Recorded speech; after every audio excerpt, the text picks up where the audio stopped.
আসলে আমরা অনেকে 9.5 সার্কিটে অনেক একটা কমন রোগ নিয়ে ভুগি। সেটা হচ্ছে বিদ্যুৎ থাকলে চার্জ হয়, কিন্তু আইপিএস অন করলে আইপিএসও রানিং থাকে কিন্তু আউটপুট হয় না।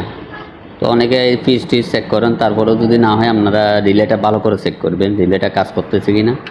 বাজার সময় রিলেটা কাজ করে, কিন্তু আপনার ওই রিলেতে একটু জমা আসার কারণে অনেক বছর ইউজ হওয়ার কারণে একটু জমা আসে বা ওভারলোড দিলে একটু ফুরে যায়, যার কারণে আপনার আউটপুটটা হয় না, কিন্তু চার্জিং হয়। কিন্তু আইপিএস সুইচ যখন অন করি তখন পিছন দিয়ে আমরা বা টেস্টার বা কোনো লোড নিতে পারি না।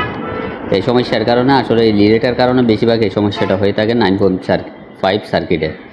তো আমি ওই রিলেটা চেঞ্জ করার জন্য একটা অরিজিনাল সার্কিট থেকে নিয়ে নিলাম, নতুন না দিয়ে, কারণ নতুনগুলো একটু এম্পিয়ার কম।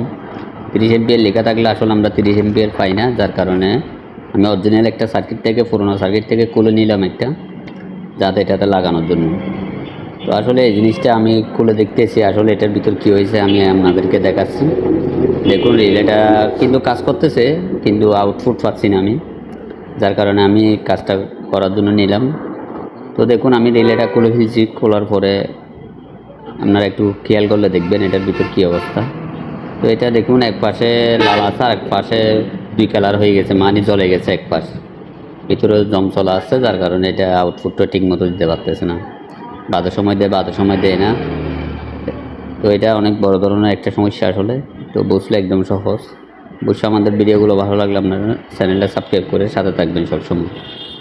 দেখুন আপনারা আমি অরিজিনাল রিলেটা এখন লাগাবো, ওইটাতে লাগানোর পর ইনশাল্লাহ কাজ হয়ে যাবে। তো অবশ্যই 9 সার্কিটে আপনারা যদি কখনো আইপিএসের আউটপুট না পান, আগে রিলেটা চেক করবেন রিলেটা কাজ করে কি।